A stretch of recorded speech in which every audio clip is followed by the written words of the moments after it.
Hello dear students, welcome to my channel time for mathematics. जैसा कि हमारा class 8 mathematics chapter 1 rational number की series चलते आ रही है, उस सीरीज में आज हमारा फोर्थ वीडियो आ रहा है जिसमें कि हम करेंगे एक्सरसाइज 1.2 के सॉल्यूशंस।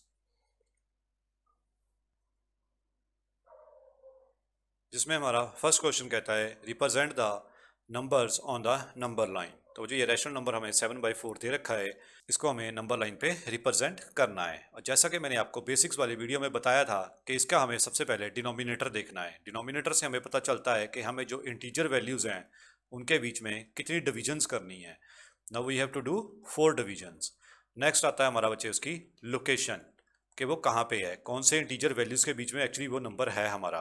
तो जो अगर ध्यान से देखने पे हमारे पास पता चलता है 7, तो जैसे वो 7 है हमारा, वो आता है 4 का टेबल अगर देखा जाए तो 4 1 पे 4 आता है, 4 2 पे 8 आता है। तो यानी कि जो 7 है हमारा वो 4 और 8 के बीच में कहीं लाई करता है। तो जो हमारे मतलब की इंटीजर वैल्यूज हैं, दीज आर 1 एंड 2। तो जो उसकी जो लोकेशन है बच्चे 7/4 की, डेट इज बिटवीन 1 2 2। तो चलिए अब हम लगाते हैं लाइन जिसपे के दोनों तरफ एरो हेड होगा। अब इस पे हम लेते हैं इंटीजर वैल्यूज, अब उनका नंबरिंग कर देते हैं बच्चे। अब ये आपकी चॉइस है, आप इंटीजर वैल्यूज ज़्यादा लेना चाहते हो ज़्यादा ले सकते हो, कम लेना चाहते हो कम ले सकते हो, जीरो की बजाय 1 से स्टार्ट करना चाहते हो 1 से कर सकते हो। There is no problem. चलिए अब नेक्स्ट है, इस पे डिविजन्स करनी है 4 4। तो लीजिए 4 डिविजन्स कर दी हर पार्ट की। अब स्टार्ट करते हैं इनकी नंबरिंग। सबसे पहले वजह 0 से स्टार्ट होता है, तो बनेगा पहला पार्ट मेरा 0/4, देन 1/4, 2/4, 3/4, 4/4, 5/4, 6/4, 7/4 एंड 8/4। ऐसे वजह आप कंटिन्यू लिखना चाहते हो तो लिख सकते हो, अदरवाइज नो प्रॉब्लम। अब इसमें एक चीज़ का ध्यान रखना है कि 4/4 विच इज़ 1, तो ये 1 के कॉरस्पॉन्डिंग आना चाहिए, अदरवाइज हमारी डिवीजन में कहीं ना कहीं गड़बड़ है। सो बच्चे अब लास्ट में हमें इसका आंसर रिप्रेजेंट करना है। सो this is a location of 7/4। इसको हाईलाइट करके बच्चे हमारा ये आंसर बन गया। चलिए नेक्स्ट क्वेश्चन। क्वेश्चन 1 का सेकंड पार्ट बच्चे, इसको देख के पता चलता है कि हमें जो डिविजन्स हैं वो करनी है 6, और जो हमारी लोकेशन रहेगी इस नंबर की, that is somewhere between -1 and 0। क्योंकि जो -5 है बच्चे वो 6 से छोटा है और 0 से बड़ा है। ठीक है, तो इससे हमें पता चल गया कि हमारी जो लोकेशन है -1 से 0 के बीच में रहेगी। तो सबसे पहले हम लाइन लगाएंगे। लाइन पे अब इंटीजर वैल्यूज रिप्रेजेंट करेंगे।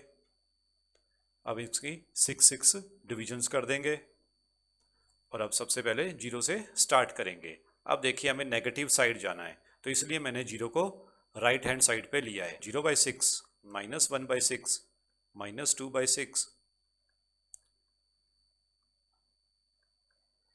सॉरी यहाँ पे 6 आएगा, देन -5/6, -6/6। तो यहाँ पे हम अपना नंबर फाइंड कर चुके हैं, इसको हाईलाइट करके हम आगे बढ़ते हैं। This is our answer.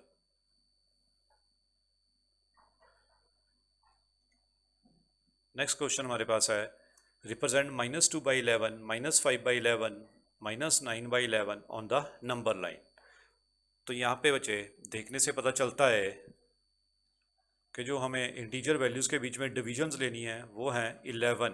अब की बार डिविजन्स बहुत ज़्यादा हैं, और बाकी इनकी जो लोकेशन रहेगी, नेगेटिव साइड जा रहे हैं, तो ये लोकेशन आएगी बच्चे -1 से 0 के बीच में, क्योंकि सारे नंबर्स हमारे 11 से छोटे हैं और 0 से बीच में आ रहे हैं। ठीक है, 0 इनसे बड़ा है। चलिए सबसे पहले हम लगाएंगे लाइन। लाइन पे दो इंटीजर वैल्यूज़ को रिप्रेजेंट करेंगे जिनके बीच में हमारा ये नंबर आ रहा है, डेट इज़ 0 एंड -1। बच्चे हम मैंने दो ही नंबर लिए हैं क्योंकि मुझे बहुत सारी डिविजन्स करनी है, 11 डिविजन्स, तो इसीलिए बाकी की इंटीजर वैल्यूज़ को हमने ड्रॉप कर दिया है। तो इनकी डिविजन्स हो गई बच्चे। अब सबसे पहले इनको रिप्रेजेंट करना स्टार्ट करेंगे। तो सबसे पहला मेरा नंबर बनता है 0/11, देन -1/11, -2/11, -3/11, -4/11, 5/11, 6/11, 7/11,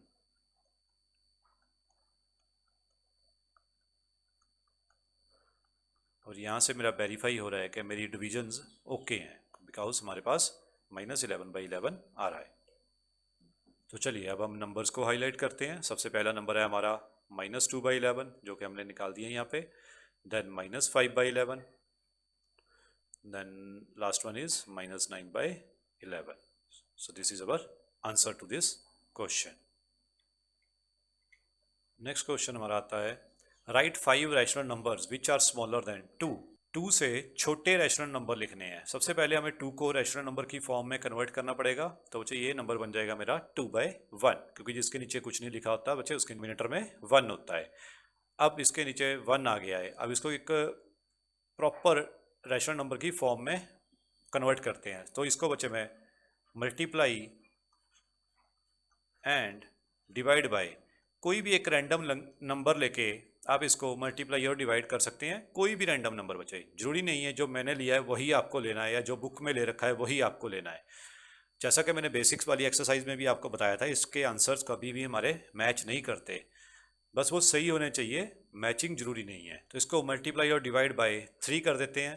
तो मुझे मेरा नंबर बन गया 2/1 इंटू 3, ऊपर भी बचे 3 से मल्टीप्लाई करेंगे तो मेरा नंबर बन गया बचे 6/3। ऐसे रैंडमली कोई भी नंबर आप चूज़ कर सकते हो। This is actually equivalent to 2/1। तो अब इससे स्मॉलर नंबर्स देखने हैं। तो बचे नंबर स्मॉलर देन 6/3। तो 6/3 से छोटे नंबर हमारे पास क्या क्या हो सकते हैं बचे? 6 से छोटा बचे 5, उससे छोटा 4, उससे छोटा 3, then 2, then last one is 1. So this is our answer. अब जैसे बुक में कर रखा है आप वैसे भी कर सकते हो, कोई दिक्कत नहीं है, बुक के आंसर भी लेके आ सकते हो। वहाँ पे उन्होंने मल्टीप्लाई और डिवाइड 2 से किया है, तो आपके सारे बुक के जो आंसर्स हैं वही आ जाएंगे। चलिए नेक्स्ट क्वेश्चन पे चलते हैं। Question 4th, we have to find 10 rational numbers between -2/5 and 1/2। So मुझे अब सबसे पहले हम लेंगे LCM of 5 and 2 which is 10। तो मुझे हमें अब न्यूमरेटर और डिनोमिनेटर में 10 लेके आना है। तो उसके लिए अब हम क्या करेंगे, मल्टीप्लाई एंड डिवाइड -2/5 बाय, अब 10 लेके आने के लिए मैं इसको 2 से मल्टीप्लाई कर देता हूँ। तो मेरा नंबर बन जाएगा बच्चे ये -2/5, 2 से मल्टीप्लाई 2 से ही डिवाइड। तो ये नंबर मेरा आ गया बच्चे -4 और नीचे आ गया 10। ऐसे ही सेकंड नंबर को मल्टीप्लाई एंड डिवाइड 1/2 बाय 5। तो मुझे मेरा 1/2 वाला नंबर बन गया, 5 से मल्टीप्लाई किया बच्चे तो आ गया 5/10। अभी अगर यहाँ पे ध्यान से देखो तो -4/10 और 5/10 के बीच में हमारे 10 रैशनल नंबर्स नहीं आएंगे। यहाँ पे सिर्फ हमारे 8 रैशनल नंबर्स आ रहे हैं, बट हमें तो 10 निकालने हैं। तो उसके लिए हमें इनको और मॉडिफाई करना पड़ेगा। तो ऐसा करेंगे, इन दोनों नंबर्स को तो मैं अब लिखता हूँ multiply and divide both numbers by 2 से मल्टीप्लाई और डिवाइड कर देते हैं दोनों को। तो मेरा नंबर था -4/10, उसको भी 2 से किया तो बच्चे ये फाइनली नंबर मेरे पास बन गया -8/20। और जो सेकंड नंबर है वो बन गया 10/20। अब की बार मेरे पास काफ़ी नंबर्स बन जाएंगे। डैट मीन्स कि मुझे जो अब -8/20 से लेके 10/20 के बीच में नंबर्स निकालने हैं। तो अब हमारा आंसर बहुत इजी हो गया बच्चे। -8 के बाद आएगा -7/20। 10 रैशनल नंबर्स लिखने हैं तो फटाफट हम लिख देते हैं -6/20, 5/20, 4/20, -3/20, -2/20, -1/20। नेक्स्ट विल बी 0, 0 के नीचे लिखने का कोई फ़ायदा नहीं होता बच्चे, 0 इज़ 0। देन 1/20, तो ये हो गए हमारे 1 2 3 4 5 6 7 8 9 and last one is 2/20। So this is our answer. ऐसे बच्चे आप चाहे पीछे से स्टार्ट कर सकते थे 9/20 से, 9/20, 8/20, 7/20। आप रैंडमली कोई भी 10 नंबर्स लेके आंसर दे सकते हो।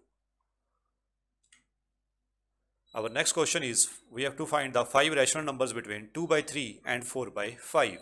तो बच्चे आप सबसे पहले LCM लेंगे। LCM of 3 and 5 is 15। So now अब हमें इनका 15 बनाना है बच्चे डिनोमिनेटर में, तो उसके लिए मुझे मल्टीप्लाई एंड डिवाइड 2/3 बाय, आप किससे मल्टीप्लाई और डिवाइड करें ताकि 3 का 15 बन जाए बच्चे 5 से। तो मेरा नंबर बन गया 2/3 मल्टीप्लाई भी 5 से किया बच्चे डिनोमिनेटर को, न्यूमरेटर को भी, तो मेरा नंबर आ गया 10/15। ऐसे ही सेकेंड नंबर को मल्टीप्लाई एंड डिवाइड 4/5, इसको हमें मल्टीप्लाई करना पड़ेगा 3 से, तो इसके भी डिनोमिनेटर में 15 आ जाएगा, तो ये बन जाएगा 12/15। अभी यहाँ पे ध्यान से देखने पे पता चलता है कि 10/15 और 12/15 इनके बीच में सिर्फ एक ही रैशनल नंबर आता है and that is 11/15। So that means हमें अगेन इसको किसी और नंबर से भी मल्टीप्लाई करना पड़ेगा ताकि ये थोड़ा बड़ा नंबर हो जाए और हम इनके बीच के रैशनल नंबर्स निकाल सकें। तो चलिए हम इसको multiply and divide both numbers by 4, हम इनको 4 से मल्टीप्लाई और डिवाइड कर देते हैं ताकि हमारे पास कोई बड़ी वैल्यू बन जाए। तो 10/15 इन दोनों को 4 से मल्टीप्लाई किया तो मेरा फर्स्ट नंबर बन गया 40/60। सेकंड नंबर मेरे पास आ रहा है बच्चे 12/15, उसको भी 4 से किया तो वो बन गया मेरा 48/60। तो अब बड़े आराम से हमारे पास आंसर आ जाएंगे बच्चे। दिस इज़ 40/60 से लेके हमें 48/60 के बीच में नंबर्स निकालने हैं। तो first number will be 41/60, second will be 42/60, third is 43/60, 44/60 and last में दे देंगे बच्चे 45/60। सो दिस इज अवर आंसर। तो इस तरह से आप रैंडमली आगे 46/60 और 47/60 भी चूज़ कर सकते थे। कोई भी 5 नंबर्स लिख के आपने आंसर जरूर लिख के आना है बच्चे एग्जाम में, तभी इसके पूरे मार्क्स मिलते हैं। क्वेश्चन 5th का सेकंड पार्ट, जिसमें कि हमारे पास डिनोमिनेटर में अगेन टर्म्स सेम नहीं है, तो बच्चे इसका भी एलसीएम लेंगे। तो 2 और 3 का एलसीएम लेने पे आता है 6। तो मेरा फर्स्ट नंबर अब हमें उसके डिनोमिनेटर में 6 बनाना है, तो उसको हम मल्टीप्लाई और डिवाइड करेंगे 3 से। तो ये हमारा नंबर बन गया -9/6। इसी तरह से अब सेकंड नंबर पे करते हैं डिवाइड। सेकंड नंबर है 5/3, इसको हमें 2 से करना पड़ेगा तभी डिनोमिनेटर में 6 आएगा, तो ये नंबर बन गया 10/6। अब ये तो बहुत इजीली सॉल्व हो गया बच्चे हमारा, क्योंकि -9/6 से लेके 10/6 तक हमारे बहुत सारे रैशनल नंबर्स आते हैं, तो इसको हम इजीली इसका आंसर लिख सकते हैं। तो हमारा नेक्स्ट नंबर होगा -9 के बाद -8/6, -7/6, -6/6, -5/6 and last one is -4/6। So these are our answers. यहाँ पे -6/6 को हम रिड्यूस करके -1 भी लिख सकते हैं। क्वेश्चन 5th का थर्ड पार्ट, यहाँ भी हम सबसे पहले 4 और 2 का एलसीएम लेंगे, जो कि हमारे पास आएगा 4। सो फर्स्ट नंबर तो मेरे पास ऑलरेडी बच्चे 1/4 है, इसमें मुझे कोई चेंजेस करने की ज़रूरत नहीं है। बट हमें सेकंड नंबर को चेंज करना है, तो उसको हमें मल्टीप्लाई एंड डिवाइड करना पड़ेगा बाय किसको, किससे, सॉरी, बाय 2। तो बच्चे ये नंबर बन जाएगा 1/2 × 2। तो ये नंबर आ गया मेरा बच्चे 2/2। 4। सो नाउ अगेन अगर हम ध्यान से देखें तो 1/4 और 2/4 इनके बीच में कोई रैशनल नंबर आता ही नहीं है बच्चे, और ठीक है, क्योंकि 1 के बाद काउंटिंग में सीधा 2 आता है। सो नाउ अब हमें इसको किसी और नंबर से मल्टीप्लाई करना पड़ेगा, दोनों नंबर्स को। तो मैं लिखता हूँ multiply and divide both numbers. अब दोनों को करना है बच्चे एक ही नंबर से। अगर अलग अलग करोगे तो डिनोमिनेटर सेम नहीं रहेंगे, तो हमारा जो फर्स्ट वाला हमने काम किया था वो सारा ज़ीरो हो जाएगा बाय 8। तो मेरा फर्स्ट नंबर बचे डेट इज़ 1/4, उसको भी 8 से किया तो ये आ गया 8 1 ज़ा 8, 4 8 ज़ा 32। नेक्स्ट है हमारा 2/4, उसको भी 8 से किया। अभी आप यहाँ पे ज़रूरी नहीं है 8 से ही करना है, सबसे इजी होता है 10 से मल्टीप्लाई करो बच्चे, वो सबसे इजी रहता है, उसमें आंसर्स भी बड़े इजीली आते हैं। 10 से करोगे तो फटाफट आंसर भी बनेंगे। तो नाउ अब हमारे पास नंबर आ चुके हैं 8/32 से लेके 16/32। यहाँ के इनके दोनों के बीच के हम कोई भी रैंडमली 5 नंबर ले लेंगे। तो 8 के बाद आता है 9, 10/32, 11/32, 12/32, last one is 13/32। So these are our answer. ये 5 नंबर हमने निकाल दिए। नेक्स्ट है बच्चे हमारा क्वेश्चन नंबर 6, जिसमें कहता है we have to find 5 rational numbers greater than -2। ना बच्चे -2, सबसे पहले इसको रैशनल फॉर्म में कन्वर्ट करेंगे तो ये बन जाएगा -2/1। अब इसको नंबर को हम मल्टीप्लाई एंड डिवाइड कर देते हैं 3 से, क्योंकि बच्चे नीचे 1 है। अगर मैं 1 के साथ चलता रहूँगा तो मेरे बाकी नंबर्स के नीचे भी 1 आएगा। तो 1 लिखना ज़रूरी नहीं होता, वो नंबर्स आपको इंटीजर वैल्यूज़ ही लगेंगी हमेशा। इसलिए मैं इसको 3 से मल्टीप्लाई कर रहा हूँ। आप 2 से भी कर सकते हो, जो बुक का आंसर है मेरे ख्याल वो 2 से ही आ रहा है। तो चलिए मैं इसको 3 से करता हूँ। तो जैसा कि मैंने आपको कहा था कि ज़रूरी नहीं है कि हमारा आंसर हमेशा बुक से मैच करे। तो ये नंबर मेरा बन गया -6/3। सुनाओ अब मुझे रैशनल नंबर्स लेने हैं ग्रेटर देन -6/3। तो मुझे -6/3 से बड़ा नंबर होता है -5/3, -4/3, -3/3, -2/3 एंड लास्ट में आता है बच्चे -1/3। सो दिस इज माई आंसर। तो इस तरह से बच्चे आपका रैंडमली कुछ भी आंसर आ सकता है, कोई दिक्कत नहीं। लास्ट क्वेश्चन है इस चैप्टर का, तो इसको भी हम एलसीएम के साथ ही प्रोसीड करेंगे बच्चे। LCM of 5 and 4 which is 20। तो मुझे फर्स्ट नंबर को 4 से मल्टीप्लाई करना पड़ेगा।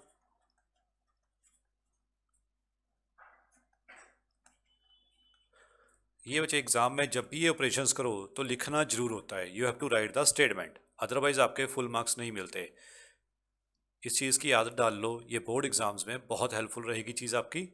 तो मैंने ऊपर नीचे 4 से मल्टीप्लाई किया, मेरा नंबर बन गया 12/20। इस तरह से second number multiply and divide 3/4 by 5, तभी इसके नीचे 20 आएगा बच्चे। तो मेरा नंबर आ गया 15/20। अगेन वही प्रॉब्लम अराइज हो रही है कि 12 और 15 के बीच में सिर्फ 2 ही नंबर आते हैं, 13 और 14। तो उससे मेरे 10 रैशनल नंबर्स नहीं निकल सकते। तो इसलिए मैं क्या करूँगा अब की बार,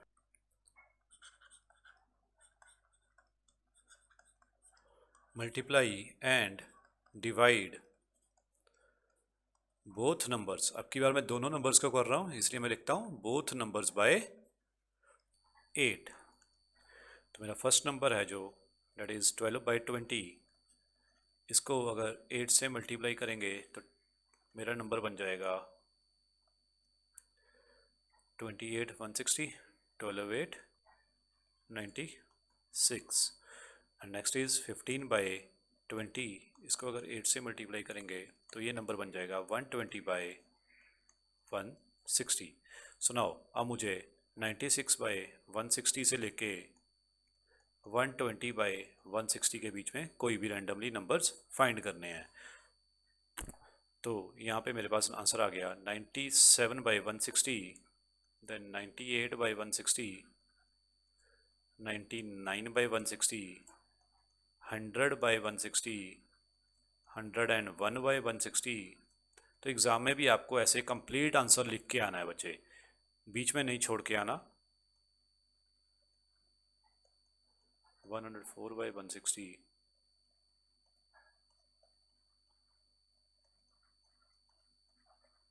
सो these are the 10 numbers.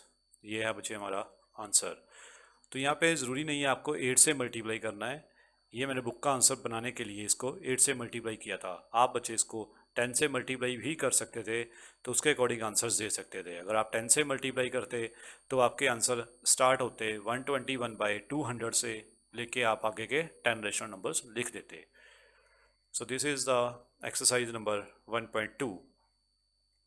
So I hope कि आपने ये वीडियो इन्जॉय किया होगा, आपको अच्छा लगा होगा। तो आप मेरी वीडियो को लाइक करना नहीं भूलेंगे, और अगर आपको लगता है कि मेरी वीडियो में कोई इम्प्रूवमेंट हो सकती है, आपके पास कोई सजेशंस हैं, तो आप प्लीज़ मेरे कमेंट बॉक्स में जाके ज़रूर बताइएगा, और मेरे चैनल को सब्सक्राइब ज़रूर कीजिएगा। इससे मुझे मेरा काम कंटिन्यू करने में मोटिवेशन मिलेगा। Thank you very much.